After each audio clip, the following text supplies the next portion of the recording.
मेरे भाइयों, जनाजा हो गई, मिट्टी देने के लिए लोग कई घंटे बैठे रहते हैं, है ना।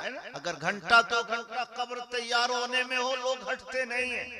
मिट्टी दिए बगैर कैसे जाएंगे? मिट्टी देने से मुर्दे को कोई बहुत राहत नहीं मिलती। ये तो आप उसके ऊपर मिट्टी लाद रहे हैं, इससे मुर्दे का क्या फायदा? फायदे का जब मरहला शुरू होता है तो हाथ धोकर लोग भाग खड़े होते हैं। भागिए नहीं, बैठिए, कुरान शरीफ याद हो कुरान पढ़िए, अजान याद हो अजान दीजिए, तलकीन के जुमले कहिए, सूरे यासीन याद हो सूरे यासीन पढ़िए। घंटा 2 घंटा सही, कम से कम कब्र के पास बैठकर कुरान शरीफ की आयतें पढ़ते रहिए, दुरूद पढ़ते रहिए, ताकि मुर्दे को दुरूदों की बरकत से राहत मिल जाए। कलामे इलाही की तिलावत से मुर्दा अज़ाब कब्र से महफूज व मामून हो जाए।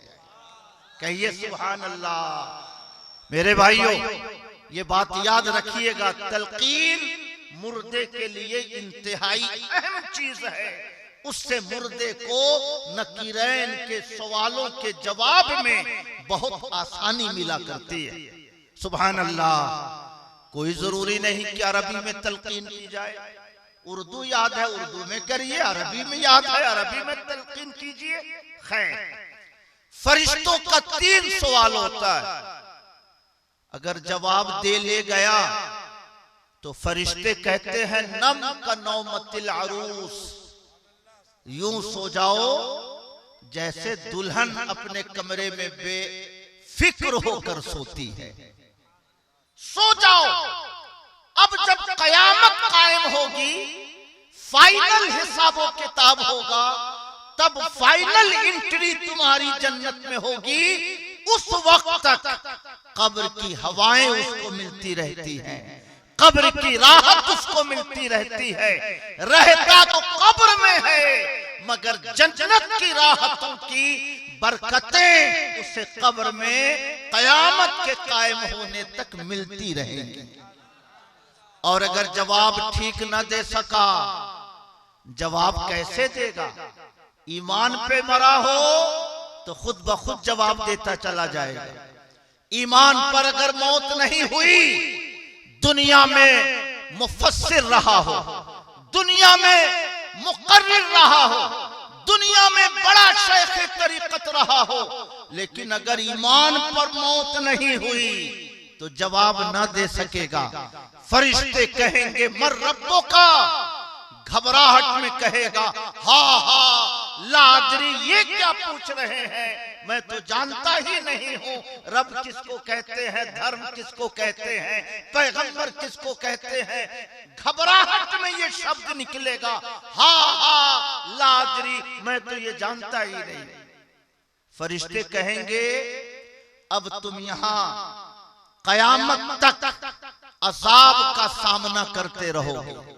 हदीसों में है कि कब्र उसे दबाती है, इधर की पिसली उधर चली जाती है, उधर की हड्डियां इधर चली आती हैं। जैसे ये उंगलियां हैं, कोई आदमी इधर से दबा दे तो ऐसे कैफियत हो जाती है, उसी तरह इंसान का जिस्म चिपट जाएगा, इधर की हड्डी उधर, उधर की हड्डी उधर। सांप बिच्छू मुख्तलिफ किस्म के अजाब उस पर मुसल्लत कर दिए जाएंगे। और ये कब तक चलता रहेगा? जब तक कयामत कायम होकर फाइनल हिसाबो किताब न हो जाए और जहन्नमी जहन्नम में और जन्नती जन्नत में न चला जाए। उस वक्त तक आलम बरज़ख का ये अजाब उस मरने वाले के ऊपर नाजिल होता रहे। समझ रहे हैं मेरे भाइयों? अब यहां पर मैं एक बात अर्ज करना चाहता हूं। आज दुनिया का सबसे बड़ा फितना यह है कि हम हर चीज को अक्ल की रोशनी में समझने की कोशिश करते हैं। जो चीज अक्ल कबूल करे उसे मान लेते हैं, जो चीज अक्ल में नहीं आती उसे रद्द कर देते हैं। कहने वाले कहा करते हैं आज तक कब्र में अजाब होता है, किसी भी मुर्दे ने मुझे नहीं बताया। कोई भी आज तक ये कहने वाला नहीं मिला कि मेरे साथ कब्र में ऐसा हुआ, मेरे साथ कब्र में ऐसा हुआ। तो ये सब बकवास वाली बातें हैं कि ऐसा होता है वैसा होता है, होता कुछ नहीं है। ये मौलवियों ने अवामुन्नास के ऊपर एक खौफ मुसल्लत कर रखा। समझ रहे मेरे भाइयों, दुनिया का सबसे बड़ा फितना ये है कि लोग आलमे बरज़ख और आलमे आखिरत की चीजों को अक्ल से समझने की कोशिश करते हैं। मेरे भाइयों, इसलिए डॉक्टर इकबाल ने कहा, अक्ल को तनकीद से फुर्सत नहीं, इश्क पर आमाल की बुनियाद रख। अक्ल से गौर करोगे, अक्ल से तुम दीनी अकीदों को समझने की कोशिश करोगे, भटकते रहोगे, गुमराहियों की वादियों में ठोकरें खाते रहोगे।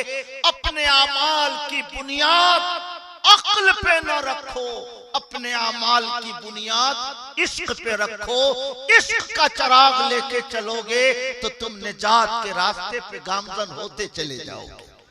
सुभान अल्लाह। मैं आपसे अर्ज करना चाहता हूं, हमारी शरीयत अक्ल को रद्द नहीं करती, मगर अक्ल को मुकम्मल पैमाना भी कबूल नहीं करती है। आप जरा सोचें,